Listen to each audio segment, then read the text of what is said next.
Hi guys, welcome to my channel. ఈరోజు video వచ్చేసి travel video. మేము కాశ్మీర్ వెళ్తున్నాం.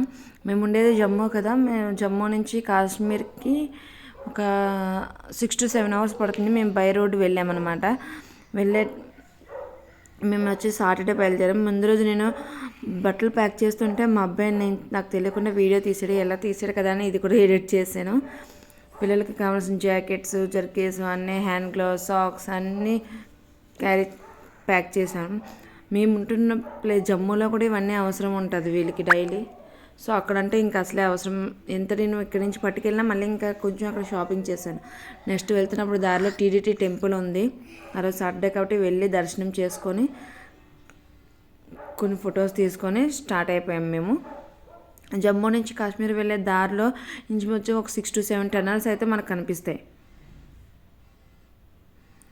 అందులో కొన్ని అయితే చాలా లాంగ్ టనల్స్ కూడా 5 kilometers కూడా ఉన్నాయి. చూడండి, మేము లాస్ట్ ఇయర్ ఫిబ్రవరిలో సోన్మార్గ్ ట్రిప్ కూడా వెళ్ళాము. అప్పుడు కొంచెం మధ్యలో రోడ్స్ బాగుండేవి కాదు, కానీ ఇప్పుడు వెళ్ళినప్పుడు అయితే చూస్తే రోడ్స్ అనేవి చాలా బాగున్నాయి. అంతా కన్స్ట్రక్షన్ రోడ్స్ అనేవి అయిపోయి ఇంకా కన్స్ట్రక్షన్ అవుతుంది. ఫ్లైఓవర్ కన్స్ట్రక్షన్ అవుతుంది సైడ్న. నెక్స్ట్ ఇయర్ కల్లా అది కూడా కంప్లీట్ అయిపోతుంది. అప్పుడు ఇంకా బాగుంటుంది. ట్రావెల్స్ వాళ్ళకంతా ఇంకా బాగుంటుంది, ఈజీగా త్వరగా వెళ్ళడానికి. నెక్స్ట్ అందులో కొంచెం ఫ్రంట్కి వెళ్ళిన తర్వాత అంతా టర్నింగ్స్ రోడ్ ఉంటుందండి. టర్నింగ్స్ రోడ్ వచ్చిందంటే మా అబ్బాయికి అసలు పడదు. కరెక్ట్గా ప్లేస్ వచ్చేటప్పటికి మా అబ్బాయిని పడుకున్నాడు. లేదంటే వామిటింగ్స్ అయిపోతున్నాయి వాడికి. నెక్స్ట్ ఇక్కడ వచ్చేసి ఒక టన్నెల్ ఎంటర్ అవుతుంది చూసారా. ఇది చాలా పెద్ద టన్నెల్, 5 kilometers టన్నెల్. అదైతే టన్నెల్ వచ్చినప్పుడు మా పిల్లలు గోలగాలు చేశారు.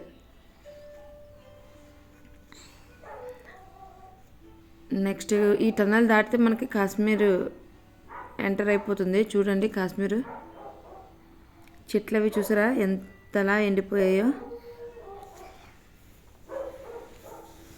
ఇది వచ్చేసి కాశ్మీర్ ఎంటర్ అయింది. ఇక్కడ మొత్తం ఎటు చూసినా కొండల మీద కూడా అక్కడక్కడ ఇల్లు ఉంటే అసలు వాళ్ళు ఎలా వెళ్తారో ఎలా ఉంటారో అర్థం కాదు అసలు. కొండల మీద కూడా ఇక్కడొక ఇల్లు అక్కడొక ఇల్లు చాలా కొండ మీదకి ఉంటాయి. నెక్స్ట్ మేము శ్రీనగర్ రీచ్ అయిపోయాము. లాల్ చౌక్లో మేము రూమ్ తీసుకున్నాం. ఇది వచ్చేసి మేము తీసుకున్న రూము. అది చూసారు, బ్లవర్ చూసారా ఎంత బ్లవర్ ఉందో. నైట్ అంతా చాలా బాగుంది, వేడిగా ఉండి రూమ్లోని చాలా బాగుంది. నెక్స్ట్ ఈ రూమ్లోంచి చిన్న బాల్కనీ, ఈ రూమ్కి నెక్స్ట్ చిన్న బాల్కనీ ఉంది. అక్కడికి వెళ్తే వ్యూ చాలా బాగా కనిపిస్తుంది. చూడండి మీరు కూడా, లాల్ బజార్ మొత్తం కనిపిస్తుంది. అది వచ్చేసి క్లాక్ టవర్ అనమాట, సెంటర్లో ఉంటుంది. అటు ఇటు ఫుల్ బజార్. మేము రూమ్ తీసుకొని ఇక్కడ చూడండి మా వెహికల్ కూడా చూపిస్తున్నాను, పార్క్ చేసాం కిందన. నెక్స్ట్ మేము రూమ్ చూసుకొని రూమ్లోకి వెళ్ళి ఫ్రెష్ అయ్యి లగేజ్ అంతా రూమ్లో పెట్టేసి కార్ పార్క్ చేసి మార్కెట్లోకి వెళ్ళాం. మార్కెట్ అంతా కొంచెం కంప్లీట్ చేసుకొని అక్కడే డిన్నర్ కూడా కంప్లీట్ చేసుకుని, ఇది వచ్చి కాశ్మీర్ స్పెషల్ కావా అండి.